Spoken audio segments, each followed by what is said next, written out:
This lecture is entitled Sex Research in Psychology by Dr. Bev Knox. We will first review an article by Dr. Lamba.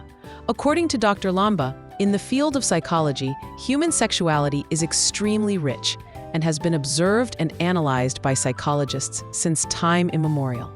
Sophisticated studies that aim to explore all the complexities of human sexual behavior require research methods that are accurate and powerful enough to delve into the intricacies of experiences, norms, and biological influences across different individuals and societies. This article discusses some of the predominant research approaches that psychologists use to investigate the conduct and feelings of individuals about human sexuality, as well as their weaknesses and ethical concerns. Let us begin by answering this question. What are the main research methods used in studying human sexuality in psychology?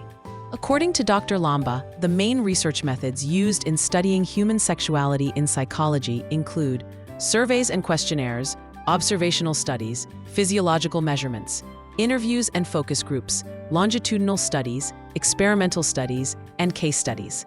First, we will review surveys and questionnaires. The most particular way of collecting data about the sexual attitudes, practices, and experiences of individuals often involves self-reported answers.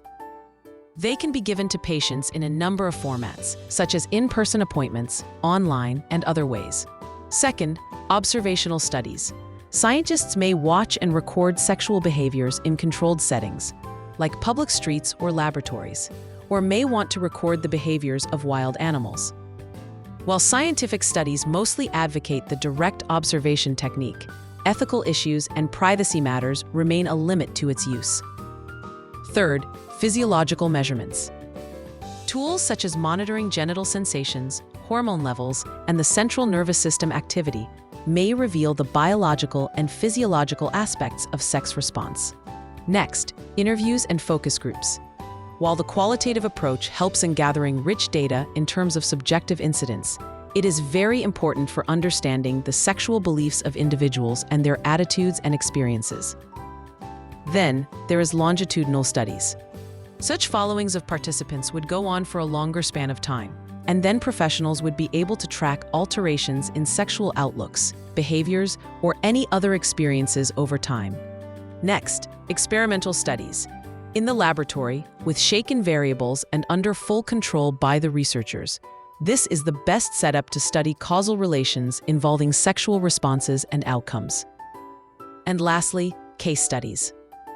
The analysis of individual cases by way of specific sex issues, problems, or experiences is one of the ways having an in-depth look into the given instances can provide. The next question we will examine is, what are the advantages and disadvantages of experimental research in studying human sexuality? According to Dr. Lamba, the experimentation permitted as part of the research study of human sexology presents both advantages and challenges. Here are some key points to consider. Let us begin by taking a look at the advantages. First, controlled environment. Experiments provide researchers with an opportunity to isolate variables and conduct controls, taking away the ambiguity of potentially conflating outside factors, thus resulting in a cause and effect relationship, understanding of the variable of interest. Second, physiological measurements. In experiments, electrodes may be used to measure genital arousal, hormonal levels within the body, or brain activities that help to explain the functions and processes of sex. Third, testing interventions. Experiments can be used to assess the efficacy of the implementation of treatment options or prevention programs that are related to sexual performance, function, or well-being. The fourth advantage is ethical controls.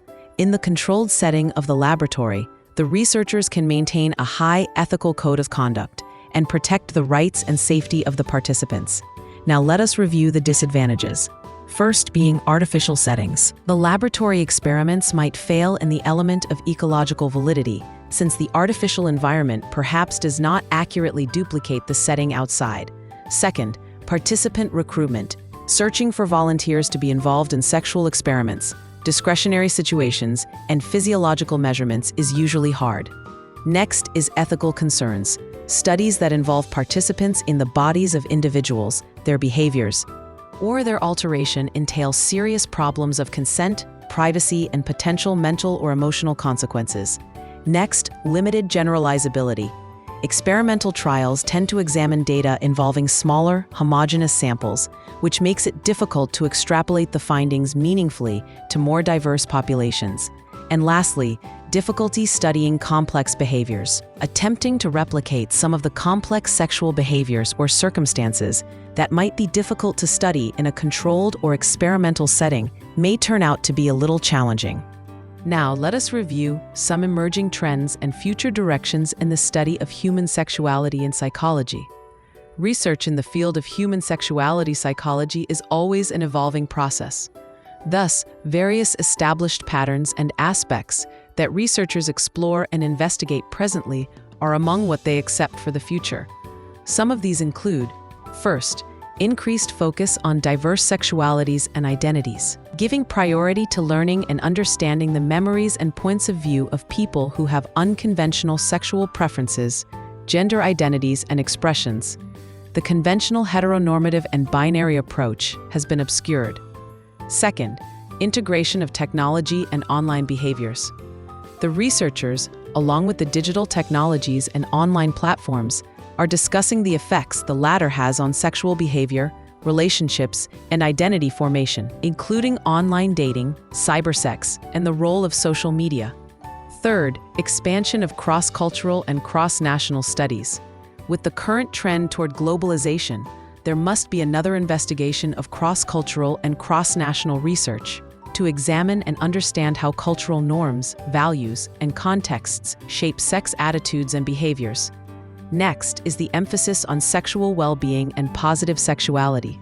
Instead of considering solely sexual dysfunction risks or how to find out more about types of sexual experiences and relationships that influence overall sexual health in adults, there is a trend toward understanding the factors that contribute to positive sexual experiences, healthy relationships, and good sexual relationships. Fifth, incorporation of intersectionality. In this, the researchers are taking note of the fact that more emphasis is being laid upon studying the multiple dimensions of personal identity, which include but are not limited to race or ethnicity, socioeconomic status, and disability. These factors further act as catalysts in molding the sexual experiences and outcomes of the concerned individual. Next is neuroscientific and physiological approaches. Brain science and the advances in physiological measurement are not the only fields that researchers turn to for insight into the biology and neurology of sexual behavior, desire, and response. Next is longitudinal and lifespan perspectives. A matter of concern is extending current cross-sectional studies into longitudinal ones that trace experiences of sexual behavior, attitudes, and knowledge over the lifetime course from the youth stage to later adult age. And lastly, interdisciplinary collaborations. With human sexuality being a complex and multidimensional matter, experts from various disciplines are becoming part of scientific teams more often to underpin the research with more diversified knowledge, such as anthropology, criminology, public health, and education.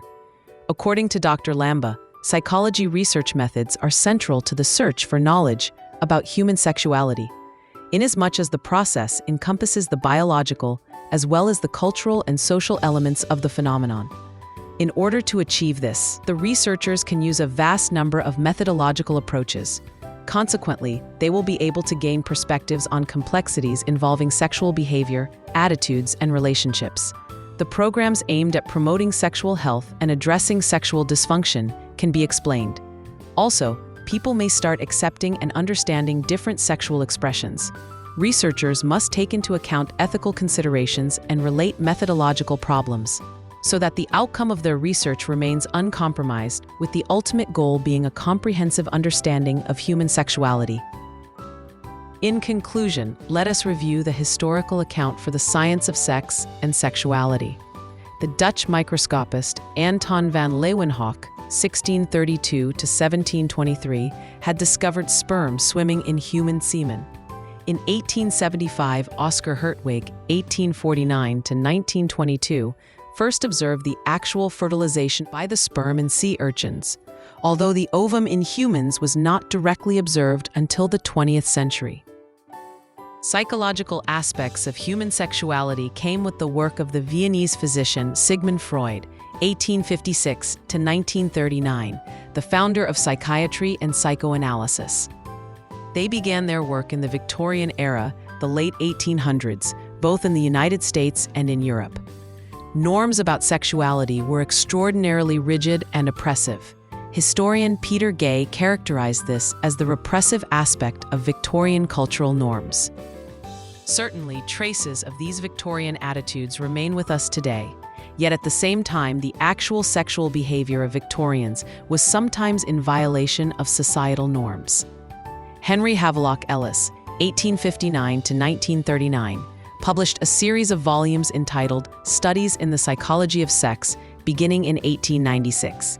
He believed that women, like men, are sexual creatures. Richard von Krafft-Ebing, 1840 to 1902, special interest was pathological sexuality. He coined the concepts of sadism, masochism, and pedophilia, and the terms heterosexuality and homosexuality. Surveys of human sexual behavior in the United States, conducted by Alfred Kinsey and his colleagues in the 1940s, and with Masters and Johnson's investigations of sexual disorders and the physiology of sexual response. The scientific study of sex has not emerged as a separate, unified academic discipline like biology or psychology or sociology. It tends to be interdisciplinary, a joint effort by biologists, psychologists, sociologists, anthropologists, and physicians. Please be advised, this is an educational, academically sound psychology course by Dr. Bev Knox for adult student learners. Lecture content include discussions and representations of human sexuality, theoretical perspectives on sexuality, sex research, sexual anatomy, sex hormones, sexual arousal, attraction and love theories, gender and sexuality, sexual orientation, variations in sexual behavior, sexual coercion, sex for sale, sexual disorders, and sex therapy, ethics and religion on sexuality, and sex laws. Before beginning the course, please be mindful of your capacity to witness and respond to videos, books, and images of this content material.